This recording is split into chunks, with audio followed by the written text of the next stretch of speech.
Well, good evening, everybody, and thank you for your patience.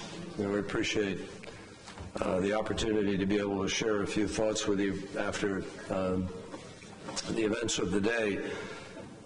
Obviously, for 3 years now, the world has been witnessing civilians and refugees by increasing numbers who are enduring unspeakable suffering and continued violence.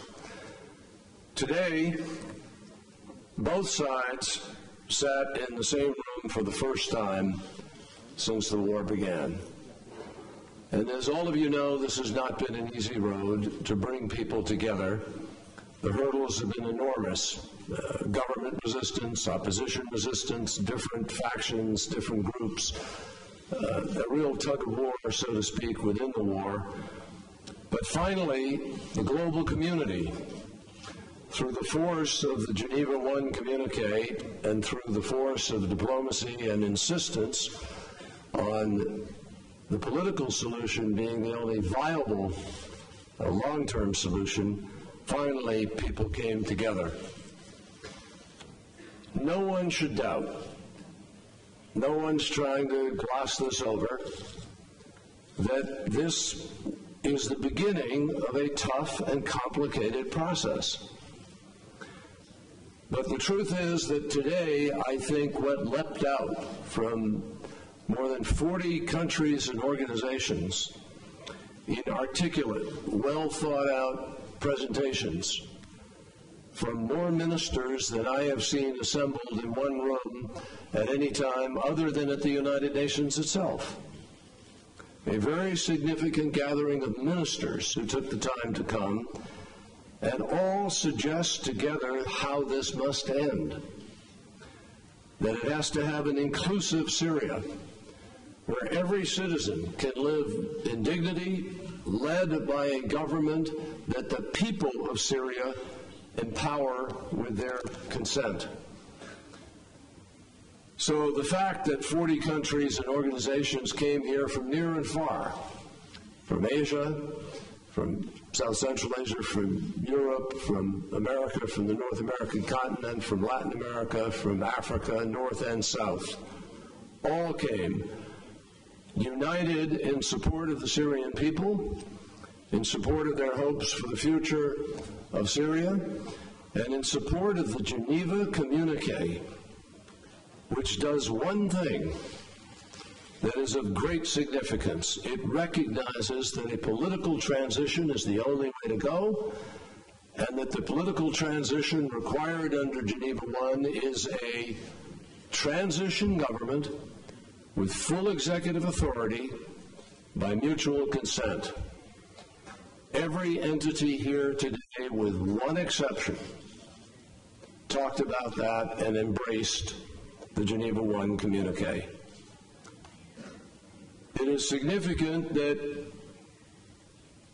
all of the other countries, but that one, came here to endorse the Geneva I communique, understanding from the outset that the invitation sent by Secretary General Ban Ki-moon made it clear that was the purpose of gathering here today, and that is the purpose of the negotiations that will begin day after tomorrow in Geneva. Now, I believe that this gathering today, which we all know is only a beginning, and we have said so from the start, actually created a moment of special focus on the nature of this tragic conflict. Today, people can more clearly understand how alone Assad is in standing up for himself, not for Syria. And the resolution to this crisis cannot be about one man's insistence or one family's insistence about clinging to power. This needs to be about empowering all of the Syrian people. The international community expressed a united vision for Syria that respects its citizens and that protects the rights of every group, every sect, every faith. Pluralism, where all people are represented, without discrimination, a nation in which all Syrians can peacefully confront their government without fear of retribution, without fear of imprisonment, without fear of death. A Syria that works closely with its neighbors, but also can exist peacefully as a sovereign, independent, and democratic state. These are the Syrian people's hopes for the future of their country, and we support them. Now, let me emphasize, as I said earlier in my comments today, what happened in Syria began in the wake of a transformation that began to break out throughout the Middle East, throughout the Maghreb and the Middle East. And everybody knows the events that began in Libya and in Tunisia and Egypt. Eventually, young people in Syria stood up for change. And some young kids with graffiti cans were arrested. When their parents came out to protest the arrest of their young children, 120 of them were killed. That's the beginning of this. Not a religious revolution, not terrorists. No terrorists were there then. This was people looking for change peacefully in their country, and they were met by bullets and violence and death. It's no secret that getting to where we are now has, as I said, been difficult, and peace and stability will not arrive overnight. But it's important that this process is now in place. It is important that the government and the opposition will sit down over these next days, and we don't expect a sudden breakthrough. What we do expect is a crystallizing of the difference. Who stands for what? Who's really fighting for what? Whose arguments are based on truth? Whose arguments are based on facts? And this is what all of you will have an opportunity to be able to measure and to judge in the days to come. Let me reiterate what the United States, the Syrian opposition, and many others said this morning. No one should think for a moment that in the future of Syria, there can be a place for a man who has turned on his own people, permitted the death of 130,000 of them through many of them by his choice of weapons and others by his choice of their mission, because some of those deaths are obviously soldiers. But the fact is that innocent students and doctors have been killed by Scud missiles. Those aren't terrorists. Those are the people of Syria trying to serve the people of Syria, or trying to have a future by going to school in Syria. And they've been killed by those Scud missiles. Children in schoolyard, death by napalm. You've all reported on it. You've seen it. Gas, not once, but many times, but once so egregious and so provable that it was sufficient to bring to the international community and to actually get a regime that one day earlier denied they even had the weapons. The next day they were ready to move the weapons out of Syria. What kind of credibility is there left in that? This is a regime backed by Iran and by a terrorist organization that has crossed over from Lebanon into Syria in order to fight. There is no one who has done more to make Syria a magnet for terrorists than Bashar al-Assad. He is the single greatest magnet for terrorism that there is in the region. And he has long since, because of his choice of weapons, because of what he has done, lost any legitimacy. Who can imagine that tomorrow or in a week or in a month you could suddenly say, oh, okay, it's all right, you can lead Syria? I think everybody here understands, as we have come to understand, that people in the region who support the opposition will never stop because of what he has done and how he has done it. You cannot have peace, you cannot have stability, you cannot restore Syria, you cannot save Syria from disintegration as long as Bashar al-Assad remains in power. So this is what is at stake here. And as we continue to pursue, we know that the latest charges are charges with photographs and documentation of mass torture, with bodies with numbers on them and designations written on them. And the questions raised by this require an answer. I can't tell you exactly what all of it is, except that I know that there are people who have suffered egregious torture and death. The opposition today called for the United Nations to investigate these allegations, and we join with them in demanding that there be a thorough investigation of these charges. Now, as we continue to pursue a political solution that will enable the Syrian people to realize the better future that they seek, we cannot, over these next days, turn a blind eye to the crisis that Syrians live with every single day. And that's why the United States is proud to have contributed more than any other country to support refugees within Syria and the housing and shelter and education and safety of refugees in Lebanon, in Jordan, and elsewhere. The United States will continue to press for local ceasefires, and we will work with the international community to press for increased humanitarian access to the hardest hit areas. This is what human dignity at its most basic demands, and it is what security in the region and the fight against extremism requires. We will keep pushing for improved humanitarian access and for the return of journalists and aid workers who are held hostage. And as we proceed toward a political transition, we will continue to demand an end to the regime's Scud missiles, barrel bombs, and horrific weapons that have been used against civilians, including the weapon of starvation.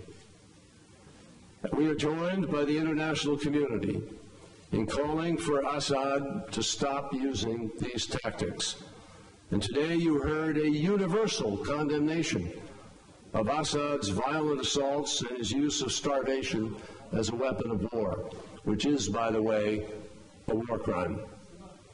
In the coming days, our team, including Ambassador Ford and his team, will travel to Geneva to support the more intensive discussions that will follow. And led by the UN, these talks will continue between the regime and the opposition.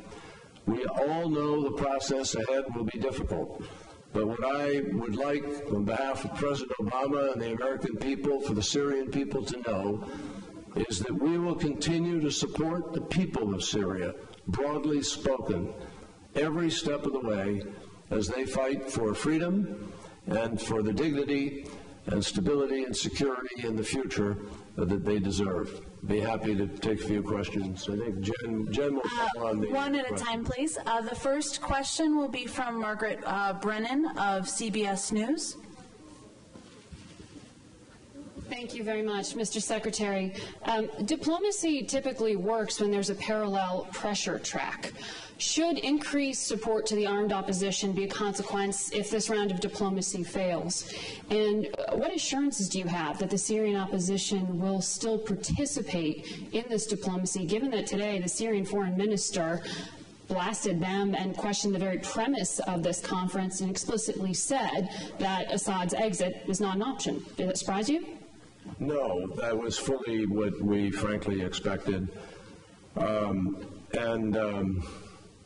You know, opening positions are opening positions. Who knows where they decide to go as this goes on. But the bottom line is that the support for the opposition is already augmenting. It is growing. It is continuing. from many different sources of support that exist for it, and I'm confident that that will continue in the days ahead. Now, there are still other possibilities of ways to be able to bring pressure and to try to work a solution to this. Foreign Minister Lavrov and I have talked, our presidents talked yesterday. President Obama and President Putin talked, and they talked at some length about this, and they both instructed Foreign Minister Lavrov and me to continue our efforts, which we will do. We will continue to talk, and there are a number of things that we believe we can engage in that may or may not be able to have an impact. I can't predict with certainty. But I can tell you this, what you see in the direct talks between the opposition and the Assad regime will not be the full measure of effort being expended in order to try to find a solution here. And so without going into any further detail, I will just say to you that lots of different avenues will be pursued, including continued support to the opposition and augmented support to the opposition. The next question will be from Havi Bouza of Orient TV.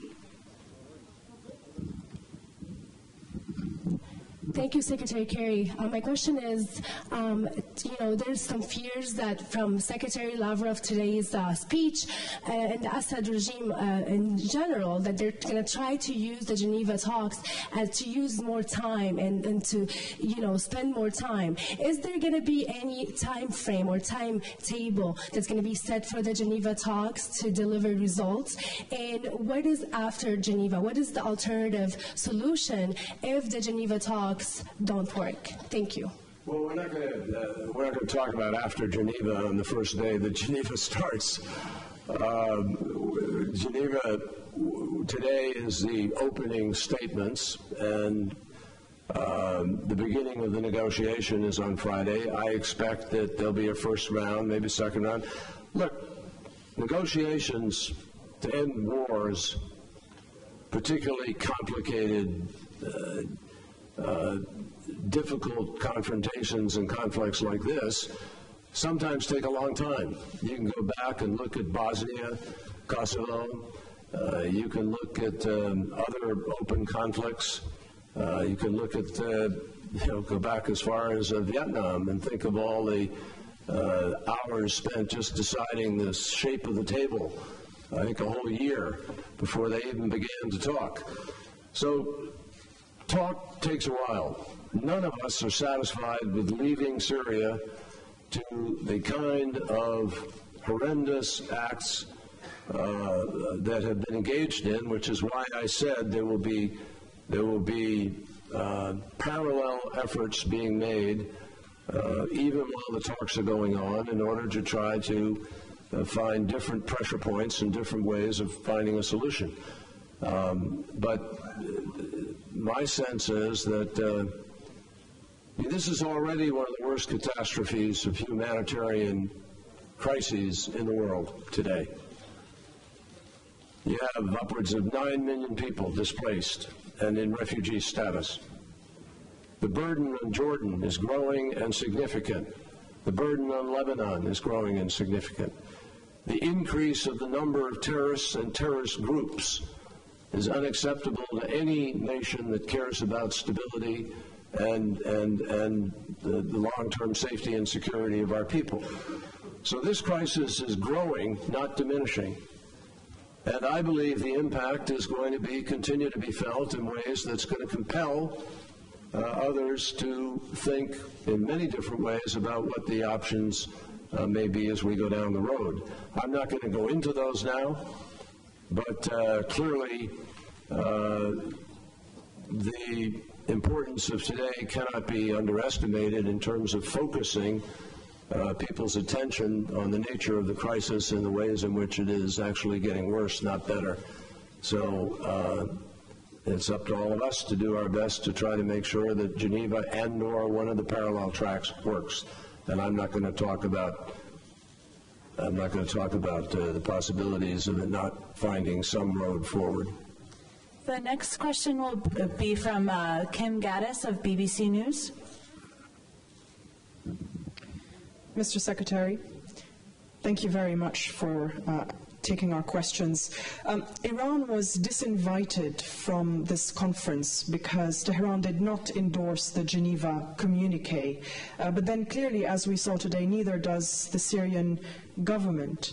Iran is almost as much a party to the conflict as the Syrian government. Can you really expect to make progress in the negotiations without finding a way to involve Iran in the conversation at some point? And as a follow-up, I've just spent a month in the region, and everybody I spoke to said that there is simply no way that things will get better, whether in Syria or in the region, if you don't get Iran and Saudi Arabia to talk to each other. How can you help facilitate that? Well, I'm not going to go into the details of it, but obviously we're very aware of the need for a number of specific countries to be able to contribute to a solution rather than to be part of the problem. With respect to Iran's participation formally in the conference, it was very clear what the standard was for participation. We never, ever minced our words about that. We always said countries that want to support Geneva I, which since 2012 has been the framework, since June of 2012, that has been the framework for trying to resolve the problem of Syria. And country after country after country has signed up to Geneva I communique. So what you all need to do is ask yourselves why Iran won't sign up to it. Not why they're not here. Why didn't they sign up to it? Why won't they agree, as every other nation has, that this is the method that the Russian Federation signed up to it and was here. And Russia has been a critical partner in helping to bring us this far. So I believe that with Russia and other efforts, Saudi Arabia that was here. Saudi Arabia wasn't going to be here, but they decided that it was important, and they came. So I think that we have a critical mass building, and yes, Iran certainly does have an ability to be able to helpful, make a difference. We hope that they would decide to be constructive and to make a decision to operate in a way going forward that can allow them to do so. There are plenty of ways that that door can be opened in the next weeks and months, and my hope is that they will want to join in a constructive solution. We have time for one more question. Michelle Gandor from Al Hura TV. Thank you. Mr. Secretary, is the military option still on the table in dealing with Syria? President Obama has never taken any option off the table in dealing with Syria. I think he made that very clear when he made a decision to use military force. He made the decision in the context of the chemical weapons. The chemical weapons problem got solved, but he left that issue on the table, as he did leave it on the table for the full compliance of Syria with that agreement. So the President has fully left that option on the table with respect to the compliance issue of the chemical weapons, and depending on what happens in the future, the President never takes any option off the table. Thank you, everyone. Thank you all. Thank you, I know, but everybody else does too.